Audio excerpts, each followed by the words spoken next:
Welcome to लक्ष्य भेद। आज हम इतिहास से संबंधित कुछ महत्वपूर्ण प्रश्न लेकर के आए हैं और उन प्रश्नों के बारे में चर्चा करने का प्रयास करेंगे इस वीडियो में। यदि अभी तक आपने इस वीडियो को, इस चैनल को लाइक और सब्सक्राइब नहीं किया है तो लाइक और सब्सक्राइब कर दें। चलिए देखते हैं। पहला प्रश्न है, भारत पर आक्रमण करने वाला प्रथम मुस्लिम शासक कौन था? भारत पर आक्रमण करने वाला प्रथम मुस्लिम शासक मोहम्मद बिन कासिम था। इसने 712 में भारत पर सिंध पर विजय हासिल की थी और सिंध पर आक्रमण के समय वहाँ का शासक दाहिर था। सिंध का शासक दाहिर था और 1712 ईस्वी में इसने सिंध पर विजय हासिल की थी। तो इस तरीके से इस प्रश्न का जवाब ए सही है, मोहम्मद बिन कासिम। अगला प्रश्न देखते हैं, भारत में तुर्क राज्य की स्थापना किसने की थी? भारत में तुर्क राज्य की स्थापना मोहम्मद गोरी ने की थी। मोहम्मद गोरी का पूरा नाम शिहाबुद्दीन उर्फ मुइजुद्दीन मोहम्मद गोरी था।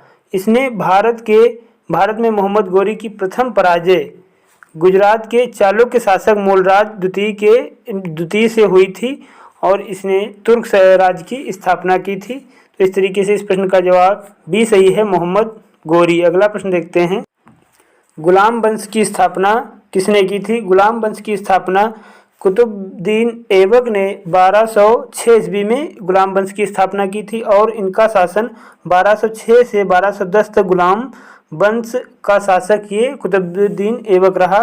मोहम्मद गोरी की मृत्यु के बाद इसने गुलाम वंश की स्थापना की थी और यह तुगरिक को मोहम्मद गोरी ने बयाना का गवर्नर इसे बनाया था। तो इस तरीके से इस प्रश्न का जवाब डी सही है, कुतुबुद्दीन ऐबक। अगला प्रश्न है, प्रथम महिला मुस्लिम शासिका कौन थी? प्रथम महिला मुस्लिम शासिका भारत की रजिया सुल्तान थी। ये 1236 में महिला शासिका बनी और इन्होंने रजिया जो थी पर्दा प्रथा को त्याग कर पुरुषों की तरह कोट एवं टोपी पहनकर खुले मुंह दरबार में जाती थी।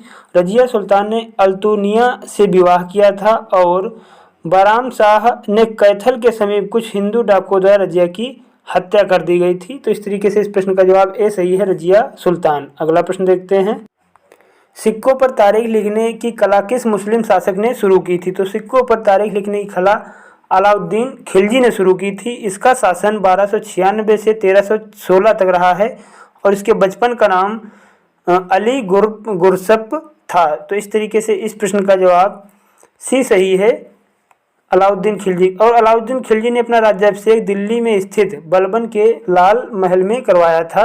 तो इस प्रश्न का जवाब सी सही, अलाउद्दीन खिलजी। अगला प्रश्न देखते हैं, किस मुस्लिम शासक ने 1025 में सोमनाथ मंदिर पर आक्रमण किया था? तो ये महमूद गजनबी ने 1025 में सोमनाथ मंदिर पर आक्रमण किया था और इसने महमूद गजनबी ने सोमनाथ की मंदिर की मूर्ति के टुकड़ों को मक्का, मदीना और गजनबी के मस्जिद की सीढ़ियों में लगवाया था।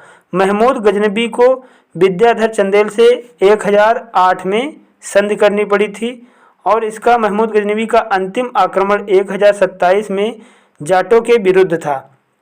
महमूद गजनबी की मृत्यु 1030 में हुई थी। महमूद गजनबी का दरबारी इतिहासकार उत्बी था और इसे महमूद गजनबी ने यमीन उर दौला तथा यमीन उर मिल्लाह की उपाधि धारण की थी।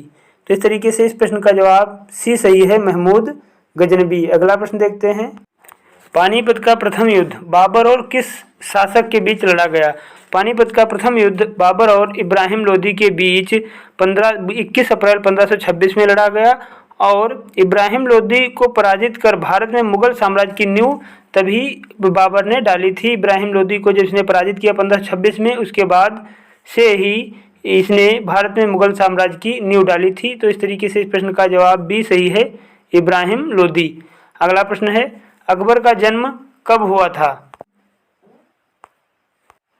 अकबर का जन्म 15 अक्टूबर 1542 ईस्वी में अमरकोट के राणा बीरसाल के महल में हुआ था और अकबर को 9 वर्ष की अवस्था में गजनी की सूबेदारी मिली थी। अकबर का संरक्षक मुनीम खां था। तो इस तरीके से इस प्रश्न का जवाब ए सही है, 1542 में। अगला प्रश्न देखते हैं, शिवाजी का जन्म कहाँ हुआ था? शिवाजी का जन्म 1627 में सिवनेर के दुर्ग में हुआ था और शिवाजी की माता का नाम जीजाबाई और पिता का नाम शाहजी भोसले था। शिवाजी ने 1643 में अपने पिता की जागीर के प्रशासक के रूप में पुणे में प्रारंभ की और शिवाजी ने शासन का कार्य 1647 ईस्वी में संभाला। तो इस तरीके से इस प्रश्न का जवाब बी सही है, सिवनेर दुर्ग। अगला प्रश्न है, तराइन का प्रथम युद्ध कब हुआ?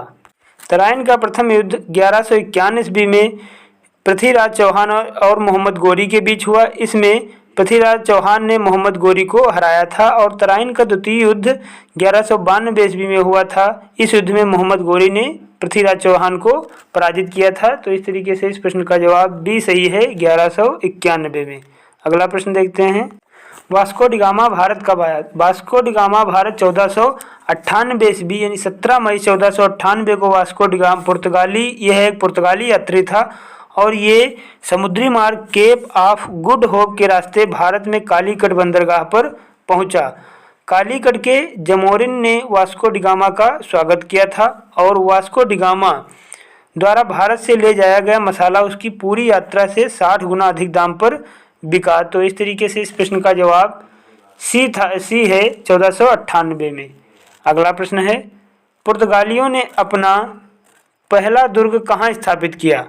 तो पुर्तगालियों ने अपना पहला दुर्ग कोचीन में स्थापित किया और यह कोचीन का दुर्ग इन्होंने 1505 में स्थापित किया था और 1509 में गुजरात तथा मिस्र के संयुक्त बेड़े को फ्रांसिस्को डी अल्मेडा ने पराजित किया था। तो इस तरीके से इस प्रश्न का जवाब ए सही है, कोचीन। अगला प्रश्न देखते हैं, सिराजुद्दौला बंगाल का नवाब कब बना? सिराजुद्दौला बंगाल का नवाब 1756 में बना है और इसने किलेबंदी नहीं हटवाने के कारण सिराजुद्दौला ने 15 जून 1756 को ही फोर्ट विलियम पर कब्जा कर लिया था और अंग्रेजों ने सिराजुद्दौला से हारने के बाद फुल्टा द्वीप में शरण ली थी। इसने अंग्रेजों को हराया था, उसके बाद में अंग्रेजों ने फुल्टा द्वीप में शरण ली थी। तो इस तरीके से इस प्रश्न का जवाब बी सही है, 1756।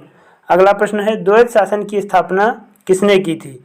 द्वैत शासन की स्थापना रॉबर्ट क्लाइव ने बंगाल का यह गवर्नर था और इसने 1765 में द्वैत शासन की स्थापना की। तो इस तरीके से इस प्रश्न का जवाब भी सही है, रॉबर्ट क्लाइव। अगला प्रश्न देखते हैं, नाना साहब का वास्तविक नाम क्या था? नाना साहब का असली नाम धोंधू पंत था और इन्होंने 1856 में हिंदू विधवा पुनर्विवाह अधिनियम, धार्मिक अयोग्यता अधिनियम एवं सेना भर्ती अधिनियम लागू किया था और उसके बाद 1857 के विद्रोह के समय यूरोपीय एवं भारतीय सैनिकों का अनुपात 1:6 का था। इनफील्ड राइफल ब्राउन बेस बंदूक के साथ इनके द्वारा लाई गई थी और इस तरीके से इस प्रश्न का जवाब बी सही है, धोंधू पंत।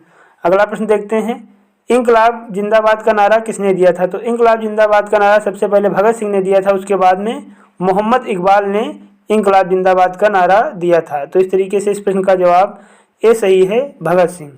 अगला प्रश्न देखते हैं, भारतीय राष्ट्रीय कांग्रेस की स्थापना कब हुई थी? भारतीय राष्ट्रीय कांग्रेस की स्थापना 1885 में हुई थी। इस प्रश्न का जवाब बी सही है, 1885। भारतीय राष्ट्रीय कांग्रेस का पिता किसे कहा जाता है? भारतीय राष्ट्रीय कांग्रेस का पिता ए.ओ. ह्यूम को कहा जाता है और इसके बाद कांग्रेसी नेताओं ने अपनी मांगे मनवाने के उद्देश्य से ब्रिटेन में नौरोजी जी की अध्यक्षता में 1887 में भारतीय सुधार समिति की स्थापना की थी। तो इस तरीके से इस प्रश्न का जवाब ए सही है, ए.ओ. ह्यूम। अगला प्रश्न देखते हैं, भारतीय राष्ट्रीय कांग्रेस के संस्थापक ए.ओ. ह्यूम किस देश के निवासी थे?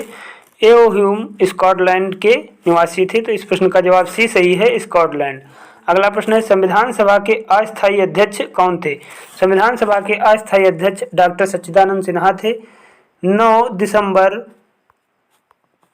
1946 को प्रथम संविधान सभा की बैठक हुई थी दिल्ली के काउंसिल चैम्बर के पुस्तकालय भवन में। उसी दिन डॉक्टर सच्चिदानंद सिन्हा, जो कि सबसे बुजुर्ग व्यक्ति थे, इनको संविधान सभा का अस्थायी सदस्य नियुक्त किया गया था और इसके बाद 11 दिसंबर 1946 को दूसरी बैठक में संविधान सभा के स्थायी अध्यक्ष डॉक्टर राजेंद्र प्रसाद बनाए गए थे और उसी दिन एच.सी. मुखर्जी इसके उपाध्यक्ष बने थे और बी.टी. कृष्णामाचारी भी इसके उपाध्यक्ष बने थे संविधान सभा के। तो इस तरीके से इस प्रश्न का जवाब ए सही है, डॉक्टर सच्चिदानंद सिन्हा।